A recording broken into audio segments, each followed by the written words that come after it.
This is Mike with WCWP Tonight. I'm here with my co-host Tom, as well as Sam, and we are here with San Francisco artist Evan Holm. How are you, Evan? I'm doing well, thank you. How are you? Good, thank you. Thank you for joining us today. So, yeah, that's gonna be a pleasure. Thank you.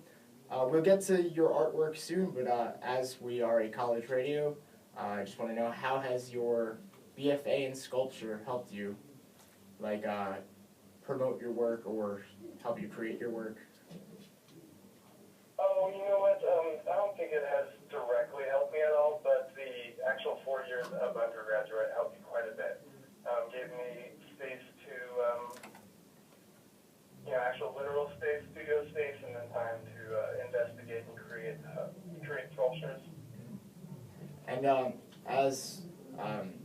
coming from San Francisco, you had your Submerged Turntables piece presented at the or premiere at the MoMA there. How has San Francisco and the art scene there influenced your work, or how you come about presenting it to an audience? Oh, it's good. I want to make just a minor correction. I actually live and work out of Oakland, California. Oh, I apologize. Which is, no problems. People get that confused. It's a city right across the bay from San Francisco.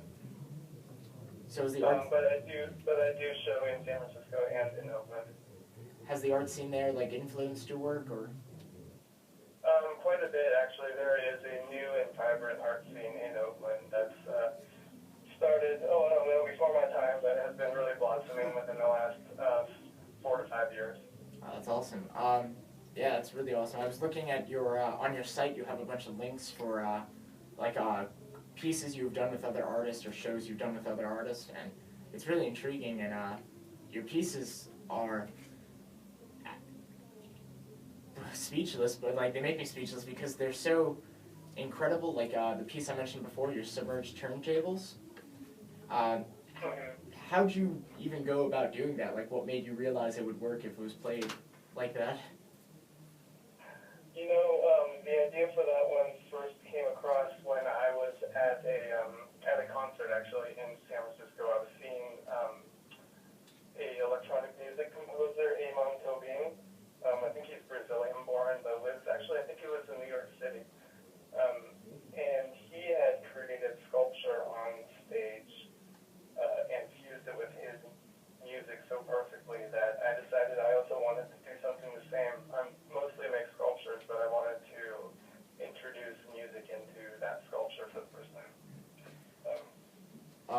What you said with introducing music to that sculpture, a lot of your pieces seem to be very musical based. Yeah, definitely. Especially on your Facebook, I noticed you posted the piece Ghost Tape a couple months ago, and then there was the one where people would draw they'd make their own piece to the music. And how has music influenced your work? Yeah, it has influenced it quite a bit, and I'm moving more and more in that direction. When I was in undergraduate, really I was envious of all the music students. I secretly wanted to be a musician, but had very little talent in that department. Music is just such an immediate medium, and I was always a little bit jealous of musicians. So I decided. I'm a sculptor by trade, but I decided why not bring music in whatever form I can into my sculptures. It's worked brilliantly. I know. I found you online originally through Tumblr, and everyone seems to be going crazy over your work there, and rightfully so. It's great. The combination of music and art go together quite well. They do. Well, thank you for the compliment. All right, no problem. It's really impressive. We're gonna go quick. We're gonna play some more music, and then we'll be back with Evan Holm. You can ask him your own questions with hashtag HOLM tonight, and we'll be back. So tune in.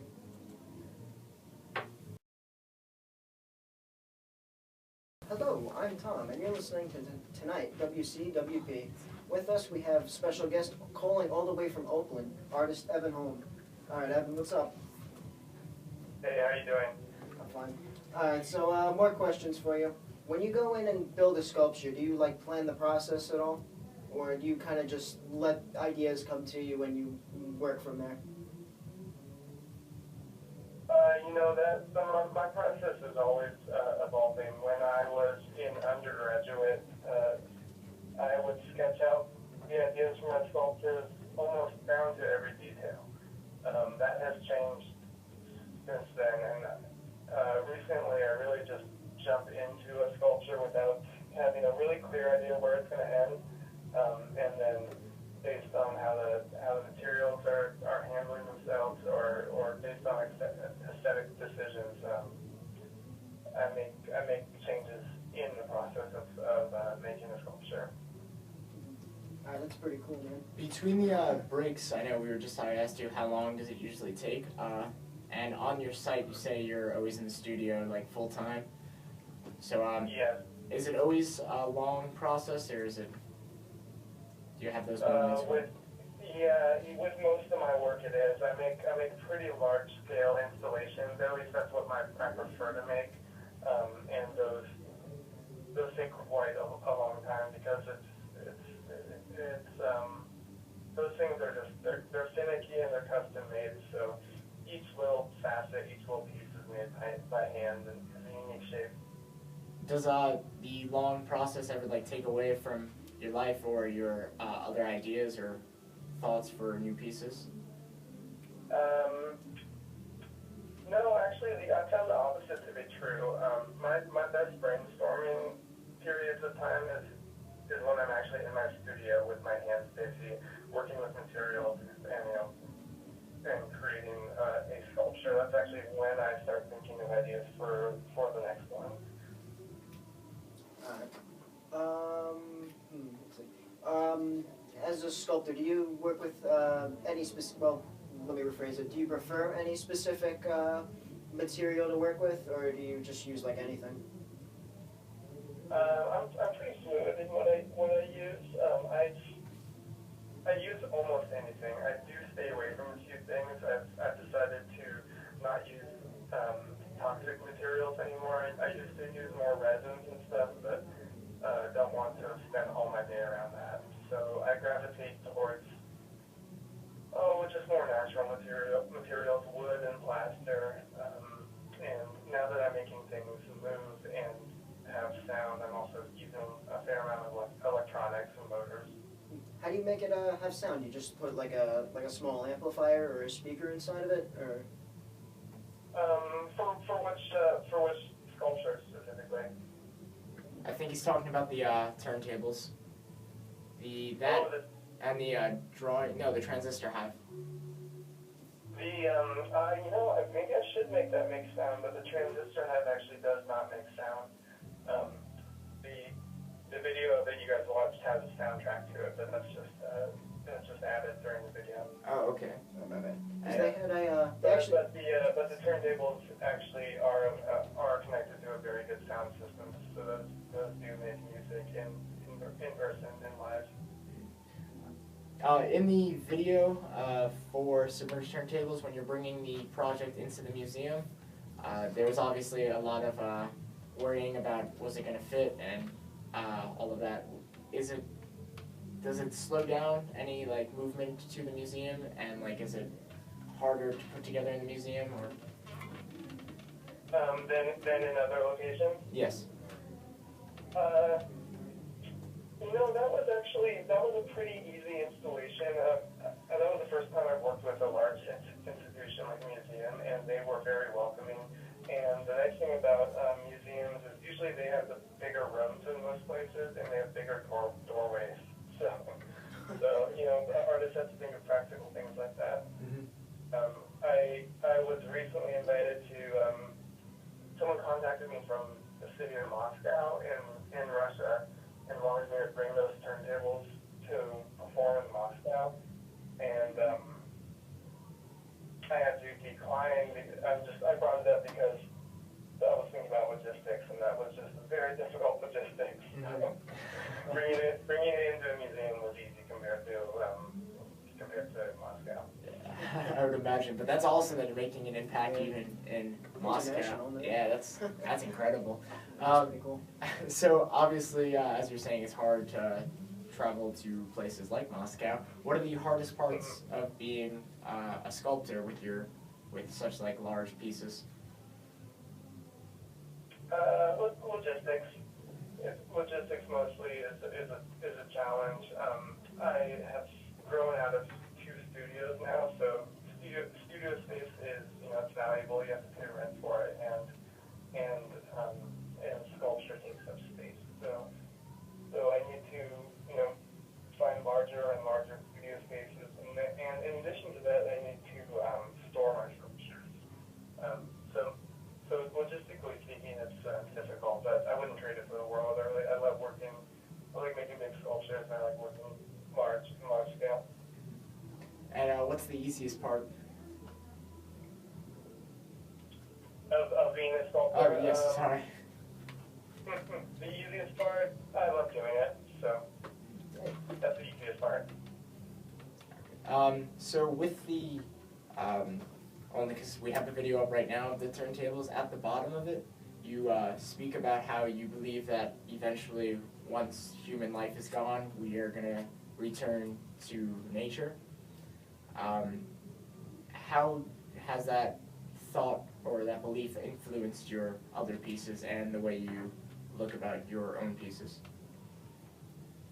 Sure. Yeah, that's that bit of writing about beneath that video is kind of the conceptual underpinnings for that piece, and is a thread that goes through a lot of my work. And near the end of art school, I started to, by the suggestion of my teachers, try to find common themes that are throughout my work. And one theme I found was that I was really making work that was set in a time setting from the actual future, and it was being created from a time after humans had either, our civilization had disappeared, or we were gone. And I'm creating work imagining what this planet would look like afterwards, and what kind of wreckage that we will leave behind. So a bit vague, but I think it's the artist's job to make this work, and it's the viewer's job to kind of take away from it what they would like. That's pretty cool, actually. Going back to that though, how do you see the human race like dying out? Like pollution, nuclear holocaust, war? Oh dear, I think all of those options are possible. I don't know. I am an optimist actually, but I am concerned. I am concerned about it. I mean, rightfully so. But it's your pieces are so intriguing. And even like the short little blurbs you have typed down under the video, they're well written and adds to the piece so much. And like definitely one of the, like, I'm so glad I was able to find the site and see all of this. There's so much going on with. You have multiple turntable pieces on there. You have the Transistor Hive. You have the drawing project, which is another lovely, the drawing machine rather. That's just really, really creative. What made you want to do that? Besides, like, have the audience involved in the pieces? Oh yeah, with the drawing machine specifically. Yes. That piece, and I'll describe it just briefly for your audience. That's a full-scale piano, a grand piano that I took apart, took all the strings out of, and through a bit of reforming of the piano, I turned it into a machine that can make drawings on a moving scroll of canvas that moves around gallery walls. And I made that one specifically to invite our viewers and audience members to actually get involved with the sculpture and make art in real time in the gallery space. As I'm sure you guys know, and people out there that go see art, sometimes it's a little bit of a stiff kind of alienating process where you're not allowed to touch the art. You know, you have to stand 5 feet away from it and absorb it in silence and move on. And I don't like that. I don't like that dynamic just as much as other people don't like it. So that drawing machine was the first time I decided to make something interactive where everyone was welcome and encouraged to actually engage with the piece and create their own art. It's really interesting. Even you see the audience members of the who are in the video, their enjoyment and adoration of the piece. We're just going to take a quick commercial break. We'll be back though with Evan Holm. You can ask him questions with the hashtag HOLM tonight. Twitter is TonightWCWP. So here's a quick commercial break and we'll be back.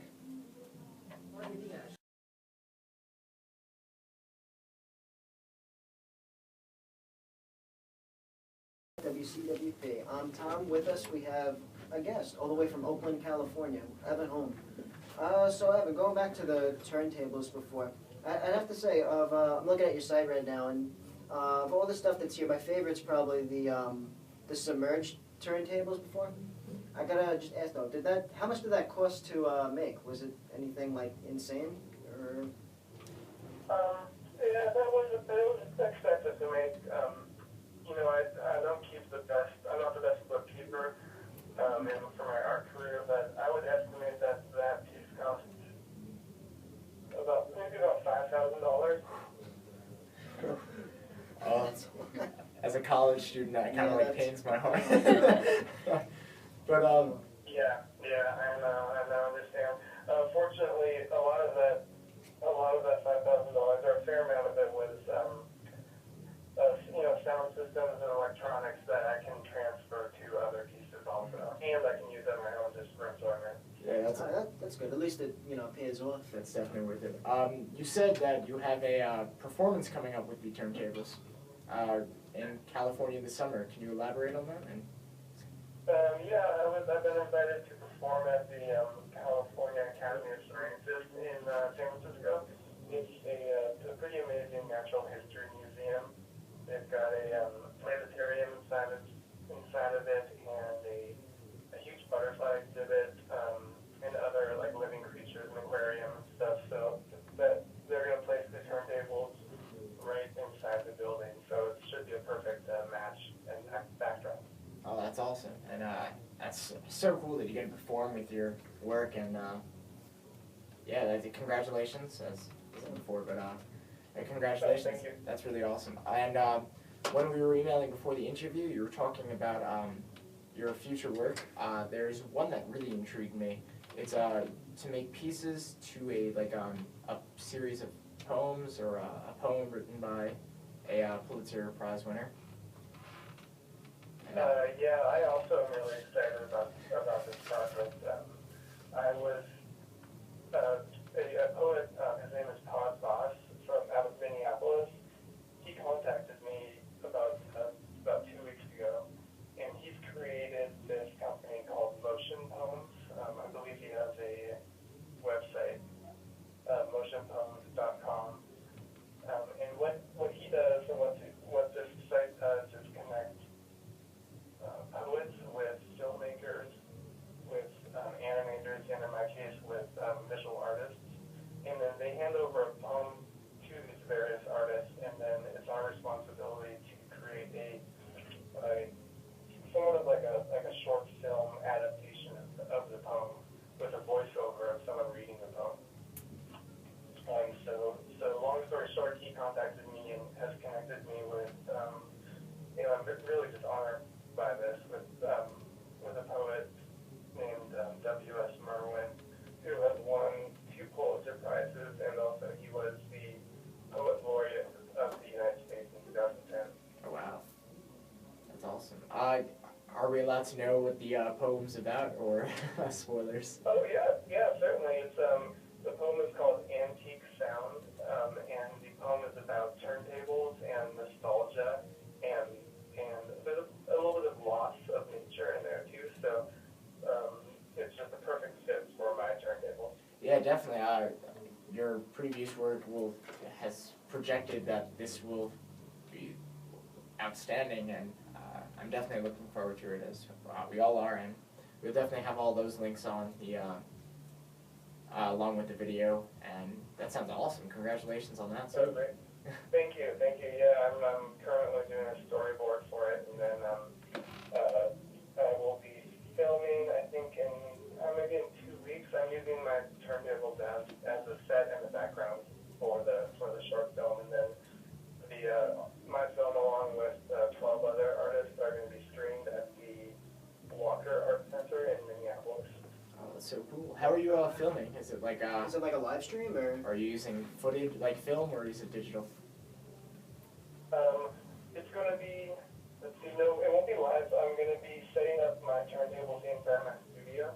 I'm going to turn it into a bit of a film studio, and then the pool of ink and the turntables are going to be essentially like the set, and then they've provided me with a voiceover with someone reading the poem, and I'm going to be doing the visual backdrop to his voiceover. Then I'll record it, and then after some editing, I'll send it up to Minnesota. That's so awesome. Congratulations. Really That's looking really forward cool. to that one. And Yeah, me too. I'll make sure to, when it's finished, send you guys the link. yeah, please. And of course, even when that's done, we'll have you back on and you can talk about it. We'd love to have you back on. There's you're also talking about another future project. Would you like to further elaborate on what's happening in? Oh, yeah, I'd be pleased to. So, along with this motion poem, I'm also working on one of my larger installations that have been attempted to date. And this is hard to describe on the radio, but it's essentially a cassette tape player where I'm going to be playing analog cassette tapes, but it's going to be about 60 feet long and involve about 150 pounds of flour that's been sifted on the floor. I'm still working on the logistics of it, but I had the first test drive of it today, and things worked out pretty well. That's awesome. What type of music's on the cassette tapes? Is that like some pretty sweet mixtapes? Yeah, this time around, actually, it's not going to be music. I'm going to be, I plan to be showcasing spoken words, so short stories written by authors and possibly poems too. That's awesome. I mean, Tom, my co-host, already knows I love short spoken word. He loves spoken word. Yeah. I have a bunch of spoken word CDs in my car, and just good to listen to sometimes. That's great. Well, I've got a fair amount of engineering left, but maybe when I'm finished, you can send over some suggestions. I'd love to. That'd be awesome. Thank you. And so we are unfortunately wrapping up our interview with Mr. Evan Holm. I would like to say thank you for coming. Yeah, it's been great having you. It's been such a pleasure. You're our first artist and our second guest, and it's thank you for such a fun and easy time. Is there anything else you would like to say to the listeners or the future listeners on YouTube? Only that this has been a pleasure, and thanks for inviting me on as well. Thank you so much. It's been a pleasure, and we're gonna just kick back into the mix with some more music. So take it away, Tom. All right, I got you. And thank you again, Evan.